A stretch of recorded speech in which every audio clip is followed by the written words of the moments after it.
अस्सलाम वालेकुम साथियो। अॼु इंटरव्यू जे सिलसिले में अॼु असां सां जेका अहम शख़्सियत मौजूदु आहे, असीं इंतिहाई ख़ुशनसीब आहियूं त साईं जो तालुक़ु सिंध जे तमामु वॾे इल्मी अदबी घराणे सां हज़रत मखदूम सरोवर रहमतुल्लाह अलैह जिन जे ख़ानदान जो सिलसिलो हज़रत मखदूम मोहम्मद ज़मान तालिबुल मौला साहिब जा फ़र्ज़ंद इंतिहाई ख़ूबसूरत शाइर साईं जा पंहिंजा 3 किताब शाया थियल आहिनि। सिंधी अदबी बोर्ड जा मौजूदा चेयरमैन इंतिहाई क़ाबिल एतिराम साईं मखदूम सईद ज़मा आतिफ़ साहिब। साईं तव्हांजी वॾी महिरबानी, तव्हां असांखे वक़्तु ॾिनो। साईं तव्हांजी आमद सिंधी अदबी बोर्ड में थिए थी 7 मार्च 2019 ते। इब्तिदाई दौर में यकीनन केतिरनि ई चैलेंजिस खे तव्हांखे मुंहुं ॾियणो पियो हूंदो, त उहो इब्तिदाई दौर अगरि ॾिसंदड़नि खे ॿुधायो ऐं उहे चैलेंजिस जिन खे तव्हां फेस कयो।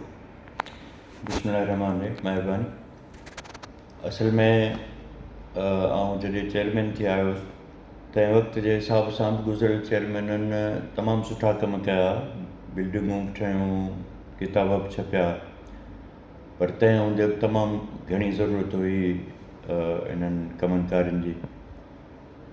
सो मूं अचणु शर्त पहिरीं सभु मालूमात वरिती। उन खां पोइ सभ खां पहिरीं कमु मूं इहो कयो त जेके बोर्ड में ज़रूरतूं हुयूं ऑफिसरनि जूं, मुख़्तलिफ़ सामान हुआ, के घटि हुआ के कीअं, उहे सभु उन्हनि जी पूराई वग़ैरह कईसीं।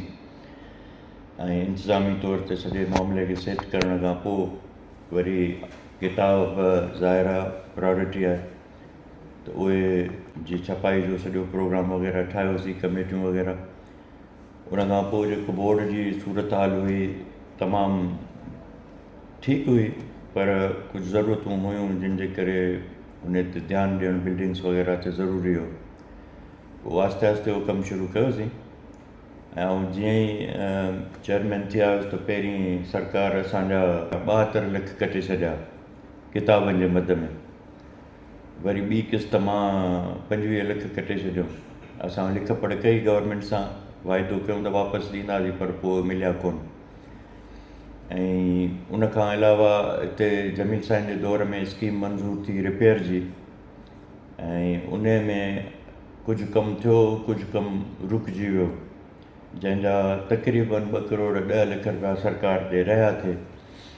उन जे अलावा असां कोशिशि कई लिख पढ़ जी, पर पोइ वाइदा इक़रार थिया त असीं करियूं था, ॾिसूं था, टेंडर थियल आहे, सभु कुझु। बहरहाल पोइ मुख़्तलिफ़ बहाननि सां उहो बि कोन थियो, जंहिंजे करे असांजी पुराणी बिल्डिंग में थोरो घणो कमु थियो, बाक़ी सभु रहिजी वियो। ऐं उन सां गॾोगॾु बुक शॉप जो कमु थियो थोरो, उन ते कबट वग़ैरह इहो ठाहिण जो, बाक़ी ॿियो कमु न थी सघियो। उन खां पोइ मूं अचणु शर्त तफ़सील वरिता त बोर्ड ते कर्ज़ु केतिरो आहे, मुलाज़िमनि जा केतिरा पैसा रहियल आहिनि, ऐं ॿियनि मदनि में आहिस्ते आहिस्ते करे उहे सभई कर्ज़ अलहमदिल्ला लाथा ऐं मुख़्तसिर कमकारियूं बि थियूं। पर असांजी किताबनि छपाइण वारो जेका हुई उहा प्रायोरिटी पहिरें नंबर ते हुई। हाणे मुख़्तसिर इहो आहे त अलहमदिल्ला हेसि ताईं जेको कर्ज़ु वग़ैरह बोर्ड ते हो उहो सभु असां लाहे छॾियो, ऐं हाणे को बि पुराणो कर्ज़ु बोर्ड ते कोन्हे। ऐं उन खां पोइ जेके मुलाज़िमनि जा पैसा रहियल हुआ मुख़्तलिफ़ मदनि में, उहे बि सभु जमा कराए छॾियासीं। जेके पुराणा किताब छपियल आहे मूंखां अॻु जा, उन्हनि जूं बकायूं रहियल हुयूं, उहे बि सभु क्लियर करे छॾियोसीं। ऐं जेके ज़रूरतूं हुयूं हिते ऑफिसरनि खे कमनि कारनि लाइ, सामान सड़ियल आहे, कंप्यूटर वग़ैरह इहो, उहे बि सभु अलहमदिल्ला पूरियूं कयूंसीं। ऐं उन सां गॾु ॿियूं बि खोड़ सारियूं ॻाल्हियूं आहिनि। ऐं बोर्ड में हींअर केरु अचे विज़िट करे थो, पाण ॾिसी सघे थो, महसूसु करे सघे थो। जंहिंजो अॻे बोर्ड ॾिठल हूंदो उनखे फ़र्क़ु नज़र ईंदो, जंहिंजो पहिरियों दफ़ो अचणु थींदो उहो मालूमात हासिलु करे सघे थो। छो जे जिते वेहबो आहे त उहा ओताक उहो घरु या उहा ऑफिस, उहा जाइ अहिड़ी हुजे जे माण्हू अचे त कम अज़ कम सुकून हासिलु करे। ऐं हीउ सिंध जो हिकिड़ो बहितरीनु ऐं वाहिद क़ौमी इदारो आहे मुंहिंजे नज़र में, जे हिन जो वॾो कमु आहे त हिते सॼी दुनिया मां माण्हू अचनि था, मुल्क मां त अचनि था, त कम अज़ कम उहे अचनि ऑफिस में त उन्हनि खे ख़बर पए त हा असीं कंहिं इदारे जी ऑफिस में आया आहियूं, त उहा बि सिंध जी तारीफ़ आहे, सिंधियुनि जी तारीफ़ आहे। पर इन जो मतिलबु हरगिज़ कोन्हे त पोइ असां असुलु मक़सदु तां अची वियासीं या पैसो सॼो ॾींहुं ख़र्चु थी वियो। पैसो बिल्कुलु सॼो किताबनि ते ख़र्चु थियो। ऐं हेसि ताईं काफ़ी किताब रिसाला असीं छपाए चुका आहियूं, फंड्स न हुअण जे करे असांजो कमु ज़रूरु घटि पियो थिए पियो, पर उन बावजूदि बि कंपोज़िंग ऐं इहो सॼो कमु असां कंप्लीट कंदा पिया अचूं। साईं, तव्हां जीअं बोर्ड में अचो था तॾहिं बोर्ड जी सूरत हाल यकीननि जेके पहिरियों ईंदा विया आहिनि बोर्ड में उन्हनि जो इहो ई चवणु आहे त बोर्ड जी इमारत जी जेका हालत हुई त उहा ॾिसणु जहिड़ी न हुई। अलहमदिल्ला अॼु बोर्ड इंतिहाई ख़ूबसूरत ऐं तव्हां उन ते इंतिहाई महिनत कई आहे, इंतिहाई प्यार सां ठाहियो आहे। इहा सॼी जेका बि जेको बि ख़्यालु आहे इहो तव्हांखे कीअं आयो, एतिरी ख़ूबसूरती ऐं मुख़्तलिफ़ आलमनि जी चित्रकारी सॼी इमारतुनि ते? छा को अहिड़ो इदारो पहिरियों तव्हांजो ॾिठलु हुयो या सॼो ख़्यालु तव्हांखे कीअं आयो? ईअं त हाणे दुनिया में मुख़्तलिफ़ जॻहियूं ॾिठल बि आहिनि, पर हिते अचण खां पोइ मूं महसूसु कयो त इन जी जेके आहिनि ज़रूरी त उनखे थोरो वधीक सुठो ऐं ख़ूबसूरत कजे, थोरे ख़र्च में सुठो कमु कजे।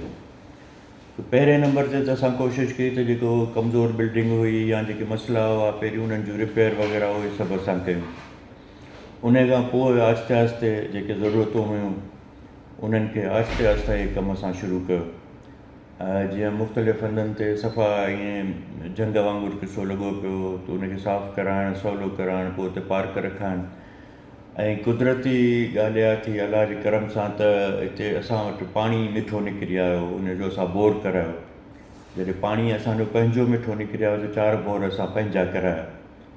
हूअं न त यूनिवर्सिटी मां ईंदो कलाकु ॾेढ जेको पीअण लाइ इस्तेमालु मस्तु थींदो हो, त जॾहिं असांजो पंहिंजो पाणी थी वियो त पोइ असां उन में ग्रीनरी इहो वग़ैरह उहा शुरू कई आहिस्ते आहिस्ते। उन खां पोइ मुख़्तलिफ़ जेके ठहियल बिल्डिंगूं हुयूं उन्हनि में जेका ज़रूरत हुई उहा पूरी कईसीं, ऐं ॿियूं जेके ज़रूरत सारूं नयूं जॻहियूं असां मुख़्तलिफ़ कोठियूं कमरा ठहिराया इन ई प्रेस जे कम लाइ। ऐं ॿियो उनखे जेतिरो कोशिशि कईसीं त रस्ता रोड इहो सभु सुठा थियनि। सो अलहमदिल्ला हींअर बहितरीनु पोज़ीशन में। साईं अलहमदिल्ला असां चई सघूं था त सिंधी अदबी बोर्ड जो मौजूदा दौरु उरूज जो दौरु आहे। तव्हांजी आमद खां पोइ सिंधी अदबी बोर्ड में ख़ासि तौर ते तरक़ियाती तमामु घणा कम थिया हुजनि, उहे इमारत जा हुजनि, उहे किताबनि जे हवाले सां हुजनि। तव्हांजे दौर में 200 खां मथे किताब टाइटल छपिजी चुका आहिनि जेके मार्केट में मौजूदु आहिनि।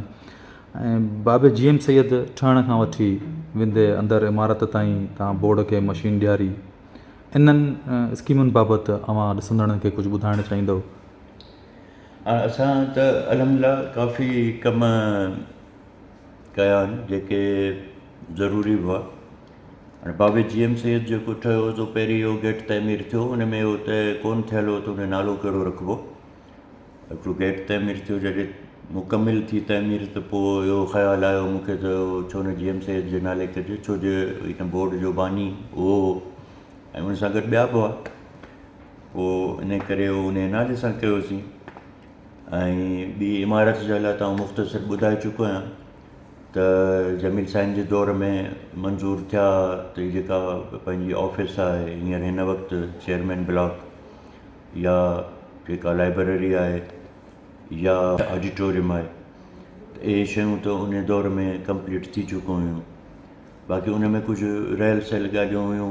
जीअं ऑडिटोरियम कंप्लीट थियो पर उहो स्कीम ख़तमु थी वई त उन असांखे कुर्सियूं उन में मिलियूं ऐं न ई उते को ट्रांसफार्मर लॻी मिलियो जंहिंजे करे उते जो AC वग़ैरह हली सघनि या छा। पोइ कुर्सियुनि वग़ैरह जो असां आहिस्ते आहिस्ते बंदोबस्तु कयो अर्ज़ी, जैसे गवर्नमेंट खे सभु शयूं असां लिखियूं, पर उतां फ़िलहालु को अहिड़ो मुनासिबु जवाबु कोन मिलियो। इहो हो त जॾहिं आउं आयुसि त पोइ उन खां पोइ 2 दफ़ा गवर्नमेंट ग्रांट वधाई ज़रूरु आहे, पर उहा जेतिरी ग्रांट वधाई अथनि तक़रीबन ओतिरो ई पघार ऐं पेंशन वधिया आहिनि, त उहो जहिड़ी असांजी बैलेंस में अचो थी वञे। त असांजी हिन वक़्तु उहा ई पोज़ीशन आहे जेका जॾहिं आउं आयुसि तॾहिं हुई। सो उन बावजूदि बि उन मां असीं कोशिशि करियूं पिया। ऐं उन खां पोइ जेके किताब ऐं रिसाला छपिया उन्हनि जो तइदाद बि काफ़ी आहे, तव्हां जीअं ॿुधायो। ऐं जंहिंखे इतबार न हुजे सो भले अची हिते पाण ख़ुदि मालूमात वठे। ऐं उन खां पोइ जीअं इंटरनेट हुई या जदीद कंप्यूटर आहे या मुख़्तलिफ़ ॿिया सामान आहे, उहे वरितासीं। ऐं अञा ताईं काफ़ी शयूं अहिड़ियूं आहिनि जेके पैसनि न हुअण जे करे असां न वठी सघिया आहियूं। हिकिड़ी मशीन बि वरितीसीं ॿी छपाई वारी। अॻे किताब ॿाहिरि छपिबा, हिकिड़ी सिंगल नंढड़ी मशीन हुई, उन ते बि कमु हलंदो हो, पर मूं अचण सां त ॿाहिरि किताब छपाइण बंदि कराया। ऐं उहे सभु हिते ई छपजनि था। वरी इहा मशीन बि वॾी वरिती अथऊं त उन में हिकारी आसानी थी वई आहे। ऐं त इन करे असांजा सभु किताब बोर्ड में ई छपजनि था। ऐं हाणे त टोटल बाइंडिंग बि तक़रीबन हिते ई थिए थी, न त नंढनि किताबनि जी बाइंडिंग हिते थींदी ऐं वॾा किताब वरी ॿाहिरि किथे मोकिलिबा हुआ, पर हाणे टोटल उहो कमु हिते थो थिए। उन खां पोइ हिते असां सां वॾो मसइलो बिजलीअ जो। लाइट हली वेंदी 2-2 कलाक वर्किंग आवर्स में, त पोइ उन में कमु सॼो असांजो रुकिजी वेंदो। पोइ असां कोशिशि करे एक्सप्रेस लाइन मां लाइट वरितियासीं। हाणे उहो मसइलो असांजो घणे भाङे हल थी वियो आहे। ऐं अञा प्रोग्राम आहे मशीनूं वठण जो। किताब जेके असां वटि हुआ उहे 50% ते निकाल करण जो फ़ैसिलो थियल हो, उहो बरक़रार रखियोसीं, बल्कि उनखे अञा असां वधीक रिआयत उन में ॾिनी त जीअं वधि में वधि माण्हुनि ताईं इहा शइ पहुची सघे। रिसाला 3 आहिनि हिते, महिराण, सरतियूं ऐं गुल फुल, जेके वक़्तु सिर शाया कोन थींदा, घटि वधाई थींदी रहंदी। कोशिशि कई अथऊं त उहे मुकमिल तौर ते पंहिंजे टाइम ते अचनि। सो घणे भाङे अल्हम्दुलिल्लाह उहे पंहिंजे टाइम ते अचनि था। मुख़्तलिफ़ फंक्शन वग़ैरह असां कराया आहिनि, जीअं किताबी मेलो तक़रीबन हर साल लॻंदो आहे। विच में कोविड जे करे 1-2 साल डिले थियो, त किताबी मेलो बि असीं लॻाईंदा आहियूं। असां मुंहिंजे ख़्याल में पहिरियों भेरो हिते बोर्ड में शुगर कॉन्फ्रेंस थी, ऐं पहिरियों भेरो ई शायदि मुशाइरो बि थियो। ऐं ॿियूं बि मुख़्तलिफ़ कॉन्फ्रेंसूं तहज़ीती रेफरेंस जारी आहिनि, थींदा आहिनि। उन में असीं किताबनि जा महूरत बि कराईंदा आहियूं। उहो सिलसिलो बि वक़्तनि फ़वक़्तनि जारी आहे, पर उहो फंड्स जे कमीअ जे करे उन में ओतिरो नथो थी सघे जेतिरो करणु घुरिजे। ऐं मुलाज़िमनि जो जेको पघार आहिनि या पेंशन वग़ैरह जा मसइला हुआ थोरा घणा, उहे बि सभु असां अल्हम्दुलिल्लाह हल करे छॾिया आहिनि। हिन वक़्तु अहिड़ो को बि मसइलो कोन्हे। अलबत्ता हाणे थींदो जे हिक ई साल में कुझु मुलाज़िम रिटायर थींदा, जंहिंखे काफ़ी वॾी रक़म असांखे ॾियणी पवंदी, जेका असांजे बजट मां त मुमकिन कोन्हे त असीं उन्हनि खे ॾेई सघूं। सो उन लाइ स्पेशल असां गवर्नमेंट सां लिख पढ़ में आहियूं त उहे स्पेशल पैसा ॾियनि, त जीअं ई उहे मुलाज़िम रिटायर थियनि त उन्हनि सॼी उमिरि जी कमाई आहे, त उन्हनि खे वक़्तु सिर हिकु ई वक़्तु उहे पैसा मिलनि त उहे जंहिं कम में आणे सघनि। जे किस्तुनि में था मिलनि त हुननि जे कम जा बि कोन था थियनि। सो उहा बि असांजी कोशिशि आहे। ऐं ॿियो मुलाज़िमनि जे ट्रांसपोर्ट जो मसइलो, त तालिबुल मौला साईं जे दौर में हिकिड़ी कोस्टर वरिती वई, जेका बाद में ख़राबु थी वई। उनखे त असां सेट करे किताब घर करे बीहारे छॾियो, छो जो आहे कंहिं क़ाबिल कान हुई। त उहा हिन वक़्तु बोर्ड जो किताब घर उन में ई आहे, बुक शॉप। ऐं उन जाइ ते हिकिड़ी हलंदी हुई ॿी गाॾी, जेका आम बार गाॾी चइजे, या जेको उन में खणंदा हुआ मुलाज़िमनि खे। सो हींअर असां कोशिशि करे हिकिड़ी वरी कोस्टर वरिती आहे सेकेंड हैंड, जेका फ़िलहालु असांजो इहो मसइलो बि हल थी वियो। ॿियूं गाॾियूं पुराणियूं आहिनि असां वटि, पर उहो उन्हनि ते ख़र्चु घणो थो थिए। हिकिड़ी सेक्रेटरी वटि आहे, उहा बि चेंज कई अथऊं हींअर। सो उन लाइ गवर्नमेंट खे असां घणी भेरा लिखियो त असांखे बंदोबस्तु करे ॾियो, पर उहो अञा ताईं उहो कोन थियो आहे। आईंदे बि इंशाल्लाह इन्हनि ॻाल्हियुनि में ॿियूं खोड़ सारियूं ॻाल्हियूं आहिनि जेके असांजो कमु जारी आहे। साईं, तव्हांखे मुस्तक़बिल लाइ तमामु हिकिड़ो ख़ूबसूरत विज़न आहे, तव्हां वटि ख़ूबसूरत ख़्यालु आहे, ख़ासि तौर ते सिंधी अदब जी तरक़ीअ लाइ। जीअं लोक अदब जो अंग्रेज़ी ऐं उर्दूअ में तर्जुमे बाबति तव्हां सोचे रहिया आहियो, या हर ज़िले जी तारीख़ बाबति तव्हां चाहियो था त अंग्रेज़ी में किताब हुजे, जीअं आलमी सतह ते माण्हुनि खे ख़बर पए त ज़िलनि जी तारीख़, सक़ाफ़त। उन खां अलावा बि मुस्तक़बिल लाइ तव्हां वटि इंतिहाई अहम स्कीमूं आहिनि, उन बाबति ॾिसंदड़नि खे कुझु ॿुधाईंदव? काफ़ी स्कीमूं आहिनि जेके जिन ते असां कमु शुरू कयो आहे। उन में असांजो इहा कोशिशि आहे त सिंध जा जेके बि आहिनि पंहिंजो नाले वारियूं शख़्सियतूं, जंहिंमें हर मकतब फ़िक्र सां तालुक़ रखंदड़ माण्हू अचो था वञनि, ऐं हर मज़हब जा, जिन सिंध लाइ कोशिशूं कयूं आहिनि। उन में सियासी माण्हू बि आहिनि, उन में अदीब बि आहिनि, उन में मज़हबी शख़्सियतूं बि आहिनि, ऐं मुख़्तलिफ़ फ़नकार वग़ैरह आहिनि। त असांजी कोशिशि आहे त उन्हनि ते हिकिड़ो किताबु, हिकिड़ो 2 वॉल्यूम में जेको बि अचे लिखी अंग्रेज़ी में असीं सॼी दुनिया ताईं उहो पहुचायूं, त जीअं सॼी दुनिया खे ख़बर पए त सिंध में हीअ शख़्सियतूं बि आहिनि या हुयूं।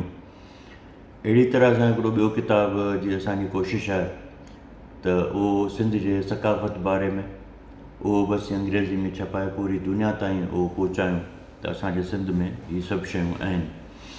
उनखां अलावा असांजी कोशिशि आहे त शहीद ज़ुल्फ़कार अली भुट्टो जे नाले सां रिसर्च लाइब्रेरी क़ाइमु करियूं जदीद, जंहिंमां वधि में वधि माण्हू फ़ाइदो हासिलु करे सघनि। ऐं बेनज़ीर साहिबा जे नाले सां रिसर्च हॉस्टल क़ाइमु करियूं जिते अची रिसर्च करण वारा तरसनि ऐं उन साम्हूं लाइब्रेरी मां उहे शयूं हासिलु कनि, किताब वग़ैरह, ऐं पोइ उन ते बाक़ाइदा रिसर्च कनि। ऐं उन सिलसिले में असांजी इहा कोशिशि आहे त इनशा उन्हनि खे वधि में वधि असीं रिआयत सां रहाईंदासीं, बल्कि कोशिशि इहा कंदासीं जेकॾहिं महदूद टाइम लाइ हू रहनि था त उन्हनि खां को बि असीं किरायो वग़ैरह न वठूं, पर जे वधीक टाइम लाइ रहनि था त पोइ जेको उन वक़्तु BOG फ़ैसिलो कंदी उन हिसाब सां थींदो इनशा। उनखां पोइ असांजो इहो प्रोग्राम आहे त हर ज़िले लेवल ते किताब शाया करियूं मालूमाती उन ज़िले जे बारे में। ऐं उनखां अलावा असांजो इहो आहे त सिंध जे मुख़्तलिफ़ शहरनि में असीं बुक शॉप खोलियूं। ऐं उन लाइ हाणे असां इहो फ़ैसिलो कयो त रुॻो बुक शॉप न, पर उते बल्कि हर ज़िले में, जंहिंमें जीअं कराची जा 6-7 ज़िला आहिनि शहर में पंहिंजो उन में, या हैदराबाद में 8-9 ज़िला आहिनि, या मुख़्तलिफ़ ॿियनि डिवीज़नुनि में त टोटल 26-27-28 जेके ज़िला आहिनि, हर ज़िले में असांजी हिकिड़ी सिंधी अदबी बोर्ड जी लाइब्रेरी हुजे ऐं उन सां गॾु नंढिड़ो बुक शॉप हुजे, त जीअं असां उहे माण्हू उते लाइब्रेरी जो फ़ाइदो बि हासिलु करे सघनि ऐं बुक शॉप लाइ बि उन्हनि खे आसानी थी पवे किताब वग़ैरह वठण लाइ। उनखां अलावा पंहिंजो हिते असांजी नई बिल्डिंग जो असांजी कोशिशि आहे मीरा मोहम्मद शाह जे नाले सां नओं ऑफिस ब्लॉक क़ाइमु थिए। ऐं उन सां गॾोगॾु जेके पंहिंजो नवां लिखंदड़ आहिनि त उन्हनि जे लाइ असांजी कोशिशि आहे त उन्हनि जा किताब असीं छपायूं 100-150-200 पेजनि जे अंदरि, ऐं ख़ुशूसनि उहे माण्हू जिन जा किताब छपियल न आहिनि या उहे उन्हनि में उहे छपाइण जी ताक़त कान्हे त असीं उन्हनि जा किताब छपायूं। ऐं जेके असां वटि मसवदा आहिनि पयल, ऐं प्लस सिंध जे माण्हुनि वटि जेके मसवदा पियल आहिनि उन्हनि खे बि असां अपील कई त असांखे ॾियो त असीं कम अज़ कम महफ़ूज़ करे रखूं। सरकार खे बि असां लिखियो आहे त उन्हनि लाइ स्पेशल फंड ॾियो त असीं जीअं उहे मसवदा शाया कराए सघूं। ऐं जेके वॾनि जूं महिनतूं आहिनि सालनि जूं 200, 300, 150 साल पुराणियूं शयूं मौजूदु आहिनि, त उहे नए माहौल में नई टहीअ जे हथनि में अचनि किताब, पर अञा ताईं उतां को जवाबु कोन आयो आहे। तेसीं ताईं असां इहो इरादो कयो आहे त उन्हनि सभिनी खे ऑडियो में असीं आणियूं, त जेसीं ताईं गवर्नमेंट वटां पैसा मिलनि ऐं उहे किताब असीं छपायूं, उहे मसवदा असीं छपायूं, तेसीं ताईं ऑडियो में असीं पंहिंजो माण्हुनि ताईं उहा शइ पहुचायूं। ऐं उनखां पोइ हिते असां वटि अंदरि बोर्ड में ई प्लॉट आहे नंढिड़ो, उते मुलाज़िमनि जे रहाइश लाइ क्वार्टर आहिनि पुराणा, उहे त पुराणा थी विया आहिनि, त उते मां गवर्नमेंट खे लिखियो अथऊं त उन टुकड़े ते असांखे फ्लैट ठाहे ॾियनि त जंहिंमें मुलाज़िमनि जे रहाइश जी आसानी थिए। ऐं उनखां अलावा असां छोजे सिंध यूनिवर्सिटी में या कंहिं बि यूनिवर्सिटी में ये कोर्ट जी मना आहे त कॉलोनी लाइ ज़मीन नथा ॾियो सघनि, लिहाज़ा असां सिंध गवर्नमेंट खे चयो आहे त यूनिवर्सिटी जे हदुनि खां ॿाहिरि असांखे ज़मीन ॾिनी वञे जिते असीं पंहिंजे मुलाज़िमनि जी पंहिंजो कॉलोनी क़ाइमु करे सघूं। उन सिलसिले में बि असांजी लिख पढ़ जारी आहे। ऐं हीअ जेके स्कीमूं मूं ॿुधायूं इन्हनि सभिनि जी PC वग़ैरह ठहिराए असां सरकार ताईं पहुचाए छॾी आहे, सिंध सरकार ताईं, CM ताईं पहुती आहे। ऐं अञा ताईं उनजो को मुनासिबु जवाबु कोन मिलियो आहे, पर उमेदु आहे त इनशा गवर्नमेंट इन्हनि सभिनी स्कीमुनि खे मंज़ूरु कंदी, छो जो इन में सिंध जो मफ़ाद आहे, सिंध जे मुस्तक़बिल जो मफ़ाद आहे ऐं इन मां पूरी सिंध खे फ़ाइदो थींदो। सो उन सिलसिले में हिकिड़ी स्कीम मंज़ूरु थी आहे जंहिं ते अञा कमु शुरू कोन थियो आहे, पर उहा तक़रीबन उन में एतिरी नामुकमिल आहे जंहिंमां कुझु कमु थी वेंदो, पर ॿियूं स्कीमुनि सां लिख पढ़ असांजी जारी आहे, कोशिशि जारी आहे। ऐं उन खां पोइ असीं पंहिंजो YouTube पंहिंजो बोर्ड जो ठाहिणु चाहियूं था। FM रेडियो जो प्रोग्राम आहे। हिते बिजली वारे मामले में असां सोलर सिस्टम लॻाइण जो बि इरादो आहे त जीअं इहो लाइट वग़ैरह जे हिन मामले मां असांखे थोरी आसानी थी पवे। अहिड़ी तरह सां मुख़्तलिफ़ प्रोग्राम असांजा आहिनि जिन ते असांजो कमु जारी आहे। हींअर ताज़ो हिकु ॿ नवां कम असां शुरू कया आहिनि बिस्मिल्लाह करे। उन्हनि में हिकिड़ो इहो आहे त जेके बि सिंध जा जूं शख़्सियतूं आहिनि उन्हनि ते कम अज़ कम हिकिड़े पेज ते उन्हनि जो तारीफ़ करियूं। अहिड़े क़िस्म जा किताब छपायूं जीअं वधि में वधि मुख़्तसिर मुख़्तलिफ़ नंढनि किताबनि में असांजी सॼी सिंध जूं शख़्सियतूं अची वञनि त जीअं नौजवाननि खे नई टही खे ख़बर पवे त इहे शख़्सियतूं बि हुयूं या आहिनि या उन्हनि छा कयो आहे, उन्हनि जी कहिड़ी पंहिंजो महिनत आहे। हिकिड़ो इहो कमु बि असां शुरू कयो आहे। ॿियो इहो कमु असां शुरू कयो आहे त जीअं ॿियनि ॿोलियुनि जूं मुख़्तलिफ़ कहाणियूं या किताब या लिखणियूं असां सिंधीअ में ट्रांसलेट करे माण्हुनि ताईं पहुचाईंदा आहियूं त अहिड़ी तरह असां पंहिंजूं सिंध जूं लोक कहाणियूं ऐं मुख़्तलिफ़ ॻाल्हियूं उहे असां अंग्रेज़ी उर्दू में छपाए ॿाहिरी दुनिया ताईं पहुचायूं त जीअं उन्हनि खे ख़बर पवे त असांजी सकाफ़त असांजूं कहाणियूं बि हुननि ताईं पहुचनि। हुन सां गॾोगॾु हिकिड़ो ॿियो प्रोग्राम असां शुरू करियूं पिया त मुख़्तलिफ़ शयुनि जा नाला सिंध जे मुख़्तलिफ़ इलाइक़नि में मुख़्तलिफ़ ॿुधाया था वञनि त असीं उहो लिखंदासीं त उन्हनि जो सॼो तफ़सील गॾु करे त उनखे हैदराबाद वारे इलाइक़े में उन शइ खे छा थो चइजे, थर में छा था चवनि, लाड़ में छा था चवनि, उत्तर में छा था चवनि, काछे में छा था चवनि, ऐं वरी उन जी उर्दू माना ऐं उन जी अंग्रेज़ी। त हिकु त मालूमात बि हासिलु थी वञे। ॿियो कई अहिड़ियूं शयूं आहिनि जेको नौजवान नसुल लाइ उहे नयूं शयूं आहिनि, हालांकि पुराणियूं शयूं आहिनि उहे त उहे नए नसुल खे बि कम अज़ कम ख़बर पवे त हिननि शयुनि खे हीअं चइजे थो या ही कंहिं वक़्त में इहे शयूं हुयूं। त उहो बि हिकिड़ो प्रोग्राम आहे। इन क़िस्म जा ॿिया बि प्रोग्राम आहिनि ऐं गवर्नमेंट खे असां इहो बि घुर कई त तव्हां हिकिड़ो स्पेशल फंड क़ाइमु करियो सिंध गवर्नमेंट खे, भले उहो असांखे पेमेंट न करियो तंहिं पाण वटि पैसा रखो किताबनि जे सिलसिले में मख़सूस फंड हुजे वॾी रक़म सां, कम अज़ कम 100 करोड़ जी रक़म सां, उहो भले करोड़ सवा सां शुरू करियो। असीं तव्हांखे मवाज़ ॾियूं, तव्हां गवर्नमेंट ऑफ सिंध छपराए असांखे ॾिए, असीं अॻिते हुनजो निकाल करियूं। सो इन सिलसिले में बि आहे लिख पढ़ जारी।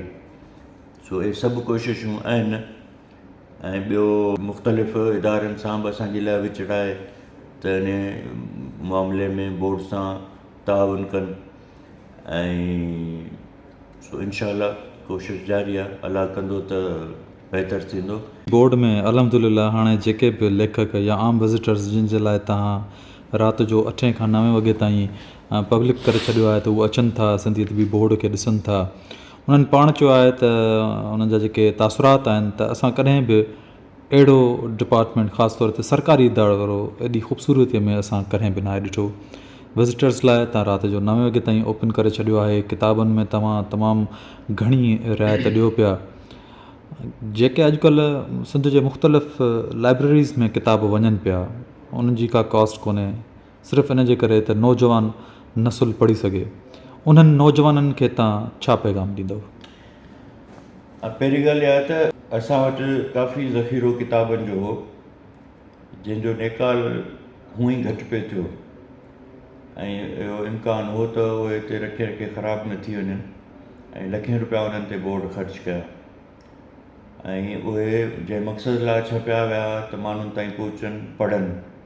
पोइ असां BOG जो फ़ैसिलो कयो त उहे जेके बि मुख़्तलिफ़ वॾियूं वॾियूं लाइब्रेरीज़ आहिनि, पोइ सरकारी हुजनि या प्राइवेट हुजनि, उन्हनि खे उहे सेट गिफ्ट जे तौर ते ॾिना वञनि ऐं उहो असांजी कोशिशि आहे। उन में काफ़ी असीं ॾेई चुका आहियूं ऐं काफ़ी ॾियूं पिया त जीअं माण्हू वधि में वधि उन मां फ़ाइदो हासिलु करे सघनि। रही ॻाल्हि हिते बोर्ड में अचण जी त अल्हम्दुलिल्लाह जेको कुझु बि हेसि ताईं डेवलपमेंट थी आहे, असां कंहिं प्लैनिंग त कोन थी आहे, अलाह जो ख़ुशूसी करम हो जंहिंजे करे शयूं ठहंदियूं वियूं ऐं अलाह साईं जी मदद सां कामयाबी सां उहो कमु हलंदो वियो ऐं हाणे माण्हू काफ़ी अचनि था त पोइ उन्हनि खे फ्री आहे त सुबुह खां वठी शाम ताईं केरु बि अची सघे थो सिज लथे खां वठी 9 बजे ताईं सिर्फ़ु फैमिलीज़ खे इजाज़त आहे, छो जो राति जो फैमिलीज़ भले फैमिली जे हिसाब सां अचनि, त उहो आहे सो माण्हू अचनि पिया, घुमनि पिया, ॾिसनि पिया, इहा बि वॾी ॻाल्हि आहे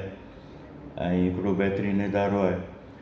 नौजवाननि सां इहो आहे त भले अॼुकल्ह कंप्यूटर जो दौरु आहे, लैपटॉप जो दौरु आहे, मोबाइल जो दौरु आहे, उहो पंहिंजी जाइ ते ऐं लाज़मी अॼुको हिसाब सां, पर उहो किताब सां पंहिंजो तालुक़ु ख़तमु न कर, छो जो किताब पढ़ण में, रखण में, वठण में जेको मज़ो आहे सो इन मोबाइल वग़ैरह में कोन्हे।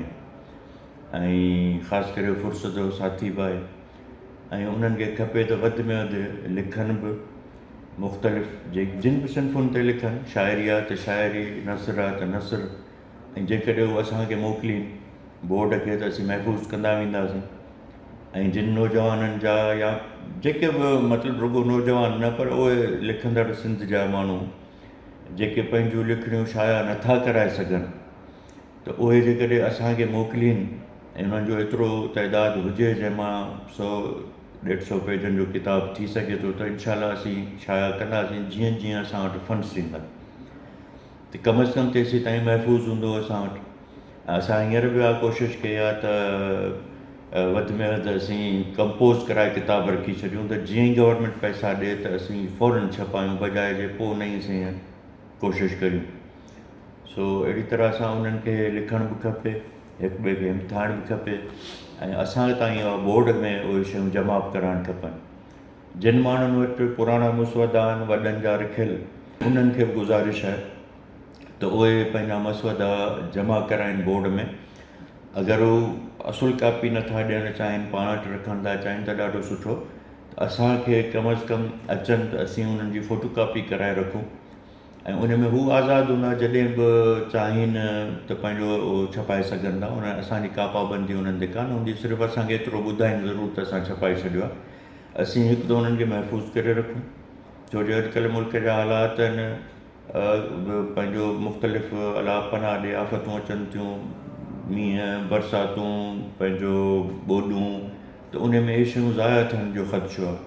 त वॾनि जेके महिनतूं करे एॾियूं उहे शयूं लिखियूं आहिनि, त कम अज़ कम हिकिड़े इदारे में महफ़ूज़ थी वञनि अहिड़ियूं, त वक़्त ते जीअं ई गवर्नमेंट वटां उहे फंड्स वसूल थियनि या कंहिं ॿिए इदारो जे तावन सां, त उहे शाया बि थी वञनि, न त तेसीं महफ़ूज़ हुजनि, त उहे असांखे वधि में वधि जमा कराइनि।